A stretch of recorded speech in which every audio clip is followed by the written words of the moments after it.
눌러놓고 그게 누적돼서 병이 되고 쌓이고 자꾸 이래 스트레스. 응? 근데 이제 한 번씩 확 뒤집어지면 이제 딱 돌아가 버리더니. 응? 그러다 보면은 자기도 이제 예를 들어 내가 털어놓을 사람한테 진실한 마음을 털어놔야 되는데 이 사람한테 나를 내 마음 같은 줄 알고 대화를 하다 보고 이 사람한테 내 마음을 털어놓고 나면. 안녕하십니까? 네, 안녕하세요. 오늘은 1961년생 우리 63세가 되신 우리 소띠분들의 타고난 운명과 평생의 운에 대해서 이야기를 나눠볼 건데요. 이분들은 좀 지금까지 이 나이까지 어떠한 인생의 길을 좀 걸어오신 분들이 좀 많았을까요? 이분들은 굉장히 좀 이분들 자체에서 고집이 좀 강하거든. 그리고 한 가지 내가 이거를 일을 해야지 하면은 뿌리를 뽑는 분들이 계셔. 또 반면에 또 안 해야지 하면 손을 놔버려. 일을 안 해. 근데 본인들 주장, 본인들 고집을 좀 많이 세운 분들이 계셔. 그래서 사람들 자체하고도 어우러지질 못하고 어울리면 될 걸 다 빼줘야 돼. 마음을 그 사람한테 열잖아. 네. 열면은 그 사람한테 다 줘야 돼요. 퍼줘야 돼. 주고 나중에 나는 받는 게 없어. 그냥 한마디로 인간의 덕이 부족하는 거야. 네. 근데 이 분들이 보면 좀 외로운 분들이 좀 많이 있는 걸로 보여. 사람이 있어도 내 마음 풀어놓지 못하고 항상 뭔가 공허하고 비어있다. 마음이 차질 못한다. 그러다 보니까 또 새 사람을 찾게 되고 새 인연을 찾게 되고 이런 분들이 많거든.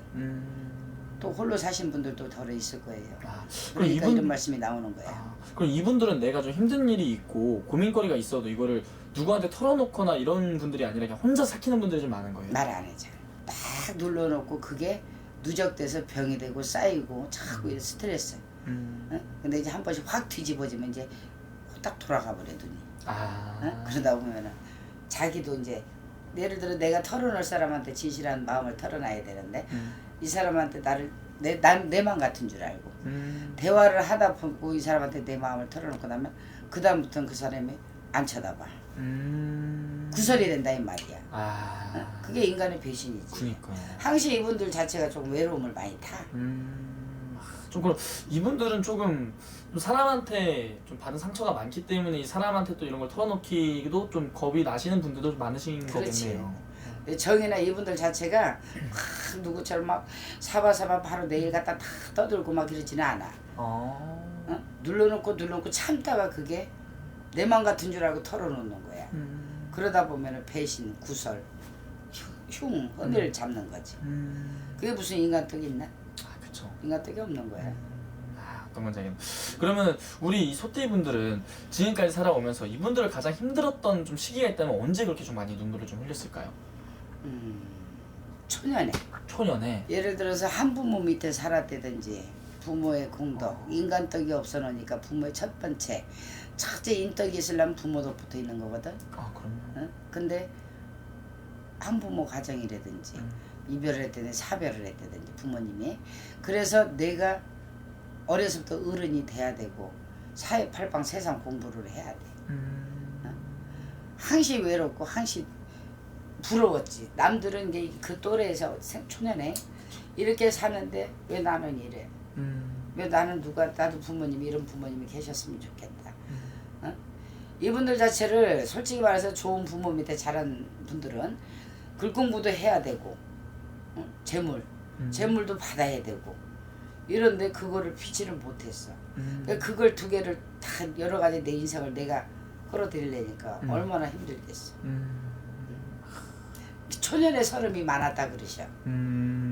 초년에 좀 다른 가정들 같은 경우는 뭐 부모의 그늘 아래서 이렇게 편하게 자랐다면 이분들은 초년에서부터 기댈 곳 없이 내가 혼자 했지. 힘으로 이렇게 일고 나가면서 살아오셨어야 된다 이렇게 보는 거겠네요. 어려서 외롭다 보니까 항상 성장이 돼가면서 내 마음을 풀 수 있는 뭔가를 찾아. 뭔가를 찾다가 사람을 만났다든지 언니가 됐든 동생이 됐든 누가 됐든 만나 살다 보면은 내가 그 사람이 내 마음 같은 줄 알고 푹 이랬다가 뒤통수 딱 맞는 거야. 배신당한 거야. 구설 타는 거야. 그러다 보면 가슴에 상처가 또 있는 거지. 인간에 대한 상처가. 무섭고 두렵지. 그래서 또 찾게 돼. 항시 여기를 누가 채워줄 수 없는 마음이 많이 있었을 걸로 보여요. 좀 어떤 건지 알겠네요. 정말 지금까지 정말 눈물 흘리는 삶도 많이 살았겠지만 이제부터 또 중요하잖아요, 선생님. 지금부터 우리 육산 소띠분들은 좀 어떻게 괜찮은 날이 좀 올 수 있을까요? 이분들은 지금도 활동성이 강하거든. 네. 응? 활동을 하고 계신 분들이 많이 있는 걸로 보여. 물론 뭐다막 100사람 다 움직인다는 건 아니지만은 아직까지 안 늘고 금전 돈을 번다든지 일을 한다든지 사업을 한다든지 장사를 한다든지 이런 게 좀 많이 있는 걸로 보이시거든. 응? 근데 이분들 자체가 당신은 초년에 고생을 했고 당신은 이만큼 인간의 덕이 없었지만은 이 집안의 자손들이 있잖아. 말년으로 가면서는 자손들이 좀 많이 잘 풀려나가고 내가 짊어지고 있었던 짐을 좀 벗을 걸로 보입니다. 다행이네요, 그래도 선생님. 근데 이분들 말년에 좀 꽃을 피우는 분들이 좀 많이 있겠네요. 실제 그런 말 있잖아요. 초년 고생을 좀 많이 하면 말년에 좀 편하게 산다. 이분들이 딱 그런 케이스네요. 그러면 이분들 자체가 그래 지금까지 뭐 고생하고 사는 거는 물론 자손들을 위해서 많이 힘들게 사셨을 거야. 그거 한 가지 바라고 육신고생, 몸고생, 마음고생을 했는데 이분들이 이제 말년의 운으로 가면서는 자손들이 어느 정도 기반 안 잡았던 자손들, 풀려나가지 않았던 자손들이 단계 가면서 자리가 많이 잡힐 걸로 보이시거든. 그러다 보면 마음의 무게도 덜어지는 거고 금전도 풀리게 되는 거고 단 한 가지 당신들이 건강 걱정은 좀 해야 돼요. 건강은 좀 챙겨야 돼. 네. 어? 잔병들이 좀 들어오는 걸로 보이니까 그것만 좀 조심하시면 될 걸로 보입니다. 알겠습니다. 오늘 또 이렇게 이분들도 평생의 운세에 대해서 말씀해 주셔서 감사하고요. 아무래도 오늘 또 띠만 보고 날만 보고 말씀해 주신 거기 때문에 본인의 생년월을 넣어서 보면 또 아예 다르게 나올 수도 있는 거죠, 선생님? 그럼요. 알겠습니다. 그럼 오늘 또 좋은 말씀 감사합니다, 선생님. 감사합니다.